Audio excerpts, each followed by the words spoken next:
वो एक सुनसान इलाके में बना हुआ पुराना बंगला था। बंगले के चारों ओर अजीब सा मौत जैसा सन्नाटा पसरा हुआ था। एक 25 वर्षीय युवक कमरे के अंदर गोल घेरा बनाए बैठा हुआ कुछ बड़बड़ा रहा था। कमरे में 0 वॉट का बल्ब जल रहा था और चारों ओर फर्श पर तंत्र मंत्र के सामान बिखरे हुए थे। उस युवक की हालत बहुत ही गंदी थी। अचानक उसके कानों में बंगले की डोरबेल की आवाज बढ़ी। उसने अचानक अपनी आंखें खोल दी।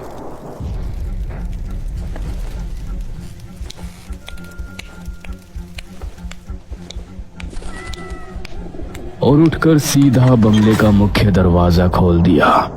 अरे यार सुमित, तेरी हालत देखकर ऐसा लग रहा है जैसे तू महीनों से नहाया नहीं है। और ये तूने अपनी क्या हालत बना रखी है। मगर सुमित खाली आंखों से अर्जुन को घूरने लगा। सुमित देखो, तुम्हारे साथ पारुल ने जो भी किया वो बहुत गलत किया। आखिर तुम कब तक अपने आप को इस तरह टॉर्चर करते रहोगे। हम तुम्हारे घर गए थे, तुम्हारे मॉम डैड ने बताया कि तुम पढ़ाई की वजह से अपने पुराने बंगले में कुछ दिनों के लिए शिफ्ट हो गए हो। लेकिन तुम्हारी हालत देखकर लग रहा है तुम पढ़ाई नहीं बल्कि यहाँ पर कुछ और ही कर रहे हो। सुमित कुछ देर उन दोनों को घूरता रहा और अचानक जोर से दरवाजा बंद कर लिया। अर्जुन और नैना एक दूसरे की ओर देखने लगे। मुझे लगता है कि हमें सुमित को कुछ और वक्त देना चाहिए। पागल हो गए हो तुम, उसकी हालत नहीं देख रहे। ऐसा लग रहा है जैसे उसकी मानसिक स्थिति ठीक नहीं है। मुझे लगता है कि हमें उसके घर वालों को इन्फॉर्म कर देना चाहिए। शायद तुम ठीक कह रही हो, चलो चलते हैं। अर्जुन नैना के साथ वहां से चला गया।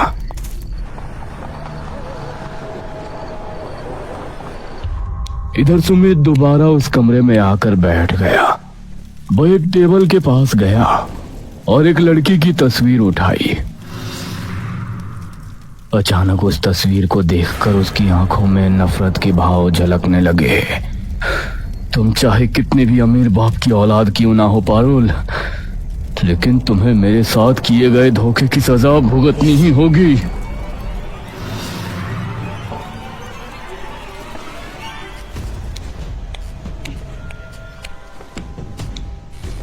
इतना कहकर सुमित सोफे पर बैठ गया। उसके बाल बिखरे हुए थे और वो पुरानी बातों के बारे में सोचने लगा जब वो एक नॉर्मल हंसमुख स्वभाव का लड़का हुआ करता था। कॉलेज के ग्राउंड में अर्जुन और नैना खड़े थे कि तभी एक बाइक वहां आकर रुकी। बाइक पर सुमित सवार था, जो अपनी बाइक की चाबी घुमाते हुए अर्जुन के पास आकर खड़ा हो गया। क्या हुआ, आज तुम दोनों ने क्लास नहीं ली? तुम तो जानते हो उस खड़ूस प्रोफेसर की क्लास आधे से ज्यादा स्टूडेंट मिस कर देते हैं। और हम ये भी जानते हैं कि तुम उसी क्लास को मिस करने के लिए कॉलेज लेट आए हो। नैना की बात सुनकर सुमित हंस पड़ा। नहीं, आज वजह कुछ और है। आज मैं टाइम पर आ रहा था, लेकिन मार्केट में अचानक मुझे पारुल दिख गई तो मैं उसे निहारने लगा। सुमित, तुम क्यों नहीं समझते कि पारुल एक बहुत बड़े बिजनेसमैन टाइकून की इकलौती बेटी है। वो तुम्हें तो क्या, कॉलेज के किसी भी लड़के को घास नहीं डालती। यहाँ तक कि ये कॉलेज भी उसके बाप का है, तो वहां से तुम्हें लिफ्ट नहीं मिलने वाली। तुम अपना टाइम वेस्ट कर रहे हो। ये सुनकर सुमित मुस्कुराया और अपनी जेब से एक कार्ड निकाल कर दिखाया। ये इनविटेशन कार्ड है। तरुण ने अपने घर पर एक छोटी सी पार्टी रखी है, उसमें पारुल को भी इनवाइट किया है। पारुल वहां पर आएगी और मैं तरुण के घर पर ही पारुल को अपने दिल की बात बता दूंगा। ये सुनकर नैना चौंक गई। लेकिन तरुण तो हमारे ग्रुप का नहीं है।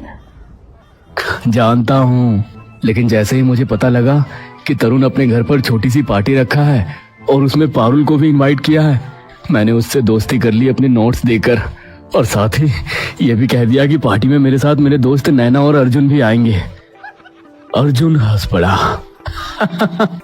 तो कभी नहीं सुधरेगा। अगली रात तरुण के बंगले में उसके सारे दोस्त जमा थे। वहां पारुल भी मौजूद थी और सब डांस कर रहे थे।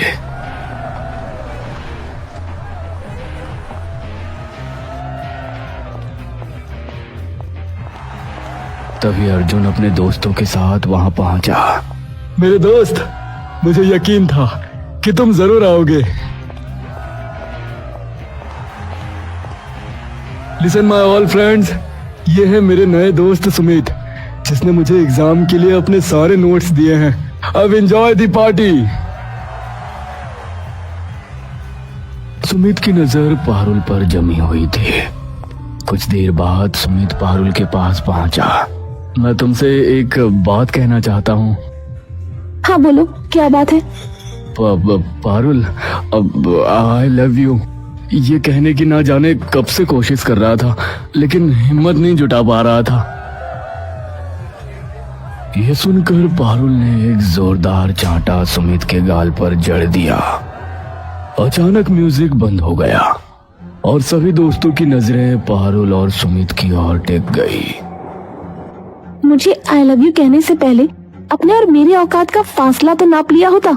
जितनी कीमत के घर में तू रहता है ना, उससे दोगुनी कीमत के घर में मेरे घर के नौकर रहते हैं। मुझे अफोर्ड करना तेरे बस की बात नहीं। आइंदा मुझसे बात करने की कोशिश की ना तो ये हाथ अगले गाल पर भी छप जाएगा।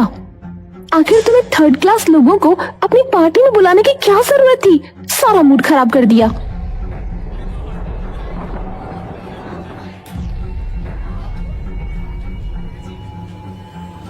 तरुण गुस्से से सुमित की ओर देखने लगा।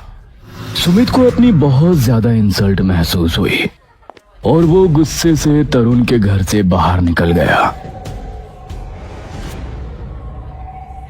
पीछे पीछे अर्जुन और नैना भी आ गए।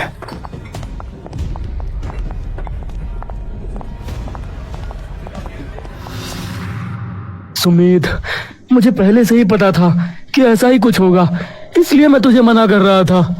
अगर वो बड़े बाप की औलाद है तो क्या सबके सामने चाटा मार देगी? मैं उसका ऐसा हाल करूंगा कि आइंदा कोई लड़की किसी का दिल तोड़ने से पहले 100 बार सोचेगी। तू पागल हो गया है? वो सच में एक बिजनेस टाइकून की बेटी है, तो उसका कुछ नहीं बिगाड़ सकता। अरे इस स्टेट का चीफ मिनिस्टर भी उसके फादर से मिलने के लिए अपॉइंटमेंट लेकर आता है। मगर सुमित ने उनकी बात का कोई जवाब नहीं दिया और अपने घर लौट आया। उस दिन से सुमित ने कॉलेज जाना बंद कर दिया और सबसे मिलना जुलना, यहाँ तक कि फोन उठाना भी बंद कर दिया। उसके दिमाग में दिन रात एक ही बात चल रही थी, पारुल से थप्पड़ का बदला।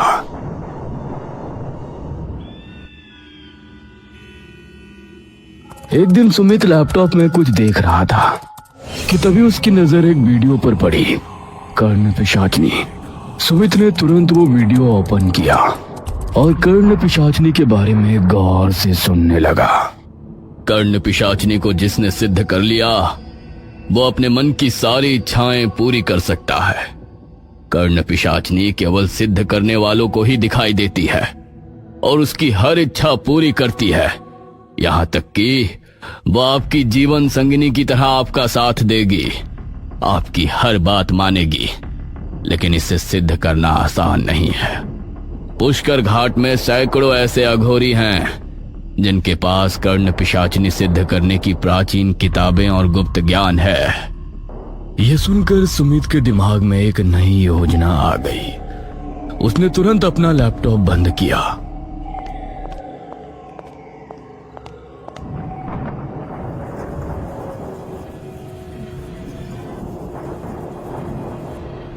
अगले दिन सुमित अपना बैग लेकर घर से बाहर निकल रहा था कि तभी उसकी बहन शालिनी ने पूछा, भैया आप कहाँ जा रहे हो? पुष्कर घाट, बस मेरा घूमने का मन कर रहा है।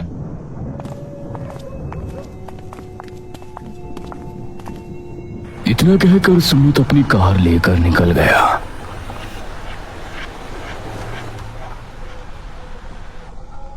कुछ घंटे बाद रात के सन्नाटे में सुमित पुष्कर घाट में खड़ा था।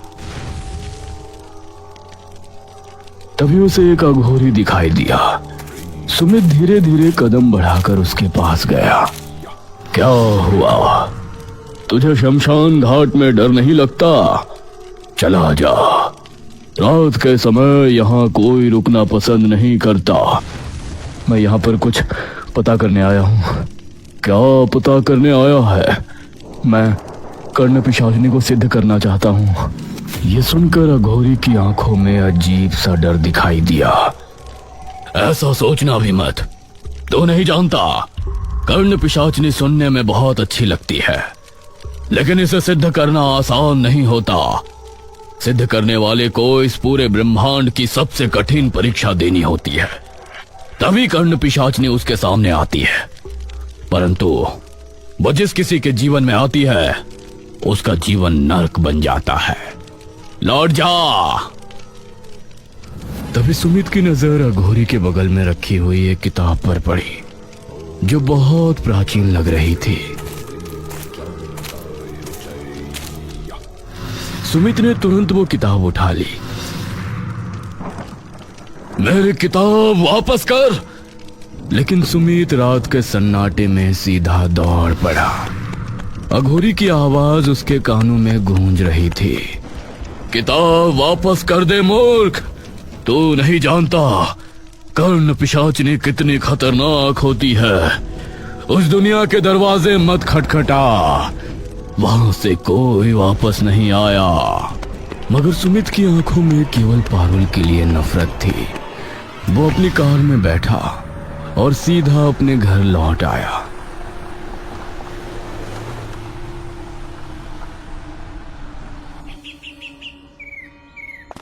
अगले दिन सुमित अपना बैग लेकर फिर निकल रहा था कि तभी उसके पिता ने पूछा, तुम कहाँ जा रहे हो? डैडी, एग्जाम नजदीक है और मैं यहाँ पढ़ाई पर ध्यान नहीं लगा पा रहा हूँ। मैं अपने पुराने बंगले में कुछ दिन रहूंगा। इतना कहकर सुमित अपने पुराने बंगले की ओर चला गया।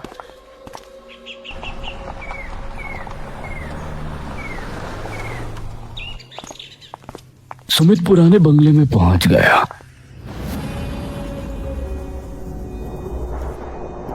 उसके हाथ में एक प्राचीन किताब थी। वो धीरे धीरे उसे खोलकर पढ़ने लगा। पन्नों पर लिखे शब्दों को वो ध्यान से समझने की कोशिश करने लगा। कुछ ही देर में सब कुछ उसके लिए स्पष्ट हो गया।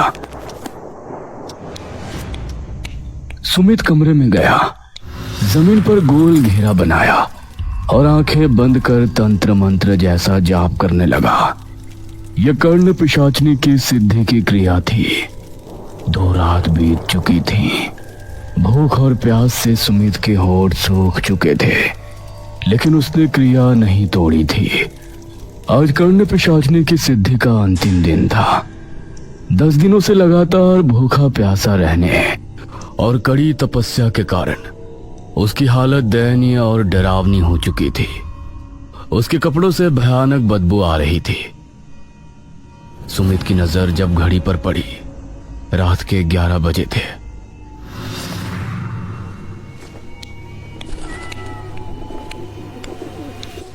वो चुपचाप गोल घेरे में बैठ गया और तेज आवाज में मंत्र पढ़ने लगा। अचानक कमरे में अंधेरा छा गया। तभी कमरे में एक सफेद रोशनी से एक खूबसूरत सी औरत बाहर आई।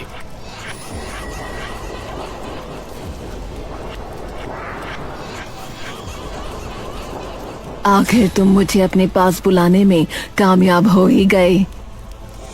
सुमित उसकी सुंदरता देखकर हैरान रह गया। अब से मैं तुम्हारी हूँ, लेकिन तुम्हें कुछ शर्तों का पालन करना पड़ेगा। कैसी शर्त? याद रखना, तुमने मुझे सिद्ध किया है। मैं तुम्हारी हर बात मानूंगी, तुम्हें हर सुख दूंगी, यहाँ तक कि पत्नी का सुख भी। लेकिन अब से तुम वही खाओगे और पियोगे जो मैं खाती और पीती हूँ। मुझे मंजूर है। ठीक है, लेकिन बदले में हर रात तुम्हें मुझे किसी की आहुति देनी होगी। उसकी सुंदरता में अंधा होकर सुमित भूल गया कि वो क्या कर रहा है। हाँ, मुझे मंजूर है। मैं केवल तुम्हें दिखाई दूंगी, तुम्हारे अलावा किसी को नहीं। और अगर तुम्हारे पास कोई दूसरी औरत आई तो वो इस संसार में नहीं रहेगी। अब बताओ, तुम्हें मंजूर है? हाँ, मंजूर है।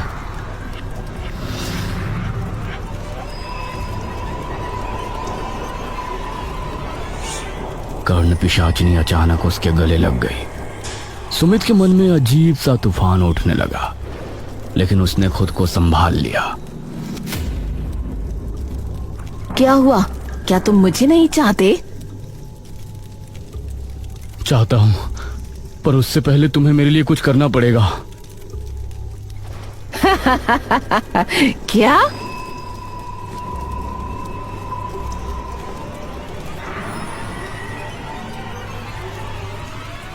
इसका नाम पारुल है। मैं चाहता हूं कि कल का सूरज ये ना देख पाए। ठीक है। ये कहकर वो गायब हो गई। उधर पारुल अपने बेडरूम में आईने के सामने बाल काट रही थी। अचानक उसे आईने में पीछे एक भयानक चेहरा दिखाई दिया। वो चौंकी और पीछे मुड़ी। वहां एक भयावह औरत खड़ी थी। कौन हो तुम? भयानक औरत ने बिना कुछ कहे उसकी तरफ डरावने तरीके से बढ़ने लगती है। पारुल की चीख पूरे बंगले में गूंज गई।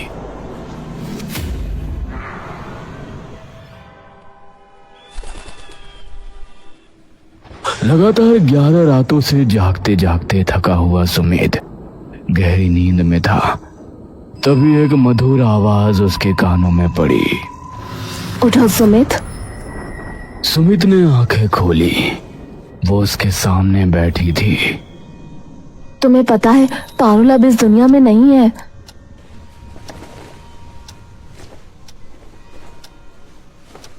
सुमित ने तुरंत टीवी ऑन कर दिया। Breaking news! इस शहर के मशहूर बिजनेस टाइकून की इकलौती बेटी पारुल अब नहीं रही। सुमित ने टीवी बंद किया और कर्ण पिशाचनी की ओर देखकर मुस्कुराया। वो उसके करीब आई और लिपट गई और सुमित उसकी आगोश में पूरी तरह से खो गया। कुछ देर बाद वह गहरी नींद में चला गया।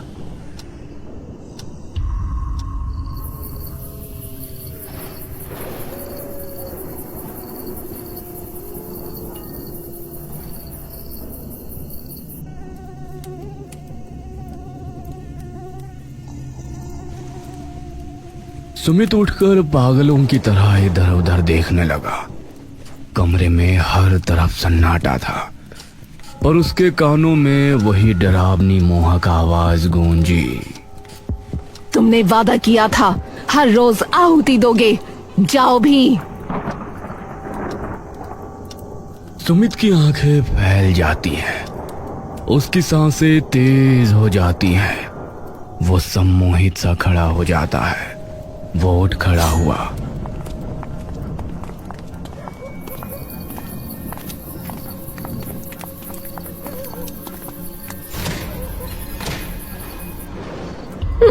कौन है?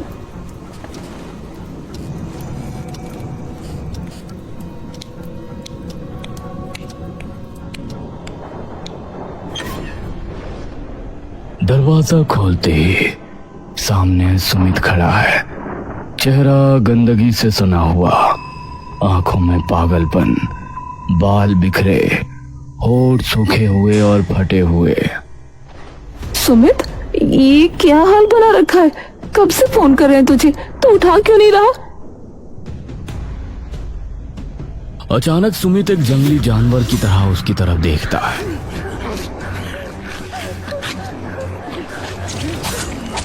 कैलाशनाथ घबरा कर उठते हैं। सामने सुमित लहूलुहान खड़ा है, आंखों में हैवानियत।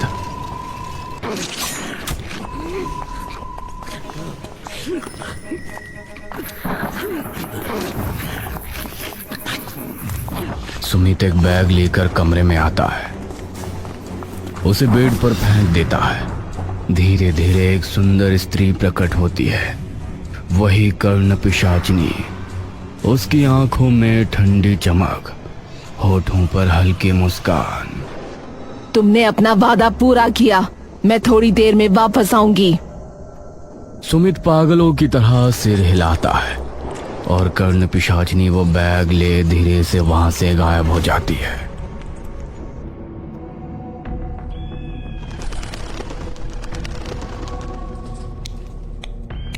अगली सुबह शालिनी कमरे में घुसती है और सामने का मंजर देखकर वो चीख पड़ती है।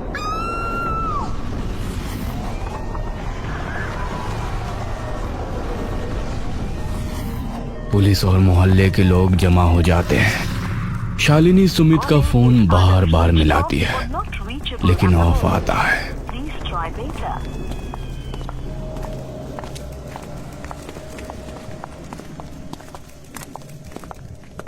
ये सब कैसे हुआ? सुबह मॉम डैड को देखा तो इस हालत में मिले। पता नहीं किसने ये किया और सुमित भैया फोन भी नहीं उठा रहे।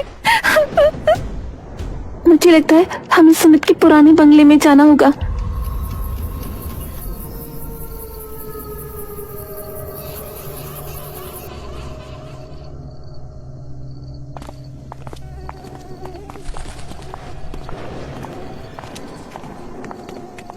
ये कैसी बदबू है? पता नहीं।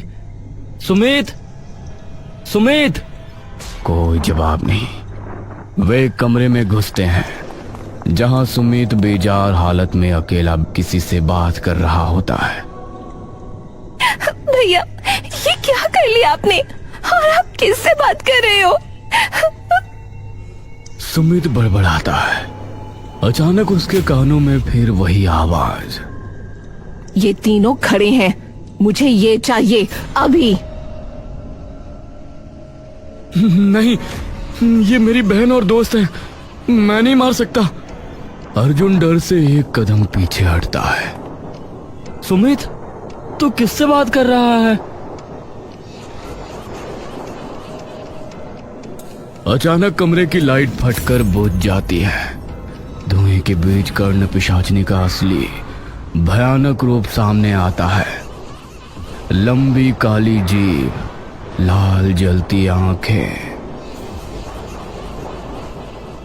ये है मेरा असली रूप और तुमने जो वादा किया था वो निभाओगे। ये तुम्हारे ही माँ और पिता थे जिनको तुमने मुझे दिया अपनी मर्जी से। नहीं, ये नहीं हो सकता। अगले ही पल सुमित को सब कुछ याद आ गया कि उसने यहां आने से पहले क्या क्या किया है।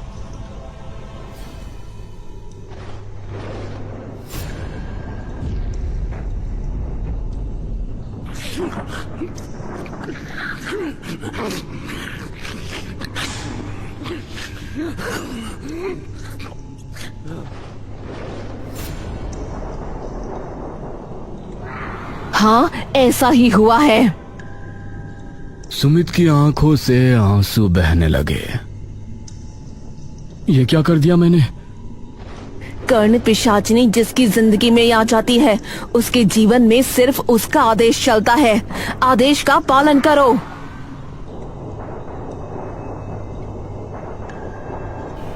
अगले ही पल सुमित फिर से सम्मोहित अवस्था में आ गया।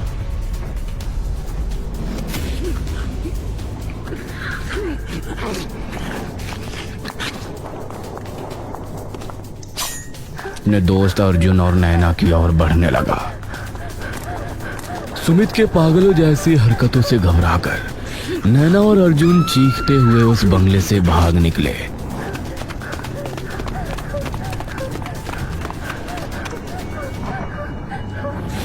वे चिल्लाते हुए घने जंगल की ओर दौड़े।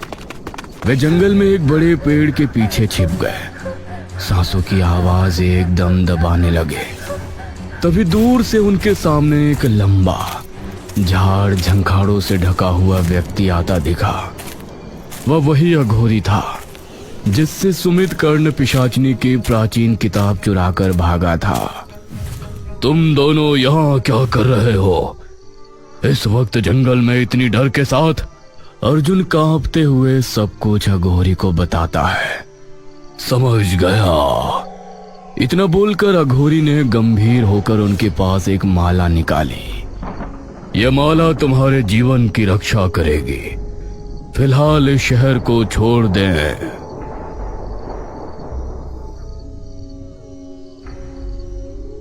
हम ऐसा करेंगे।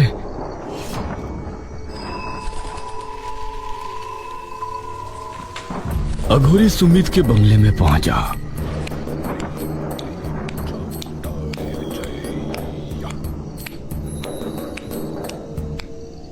और एक भयावह दृश्य देखा।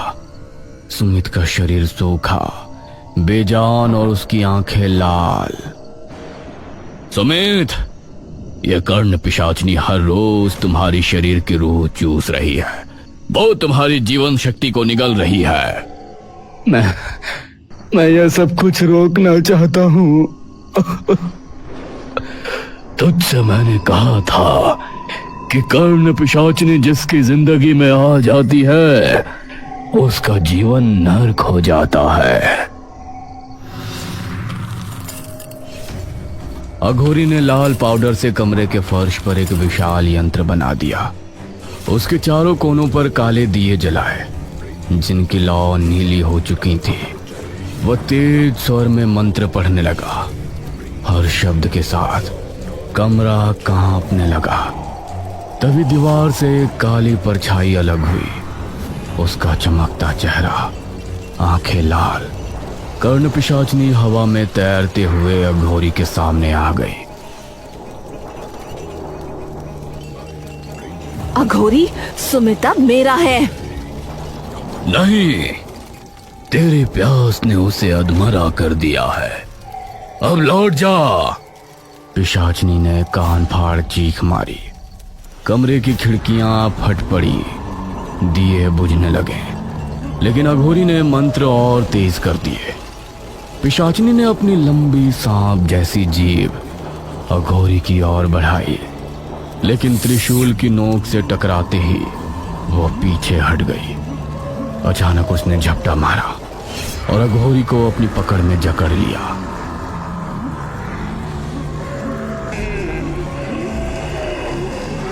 ओम क्लीं कालिकाय नमः।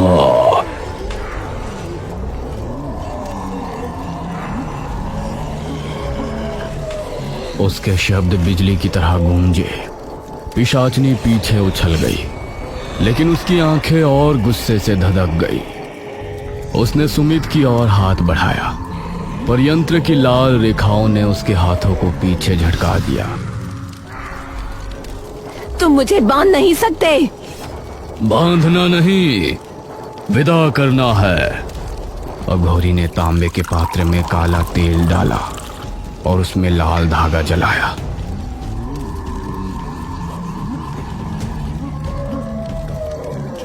धुएं का एक बवंडर उठा और सीधे पिशाचनी की ओर घेरने लगा। वो तड़पने लगी। उसकी चीखें मानो पूरे बंगले में गूंजने लगी। लेकिन वो इतनी आसानी से नहीं गई। उसने अपने चारों ओर का अंधेरा गाढ़ा कर दिया और एक पल के लिए अघोरी के मंत्र थम से गए।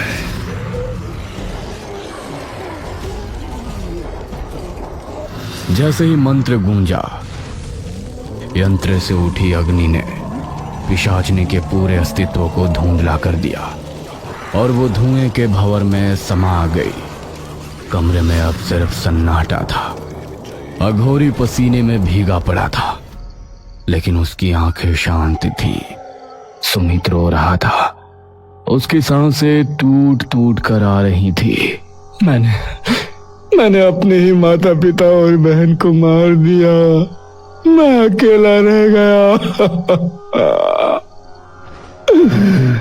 पाप का प्रायश्चित कठिन है और तेरे हिस्से में अब सिर्फ एकांत है। अघोरी बिना कुछ और कहे चला गया।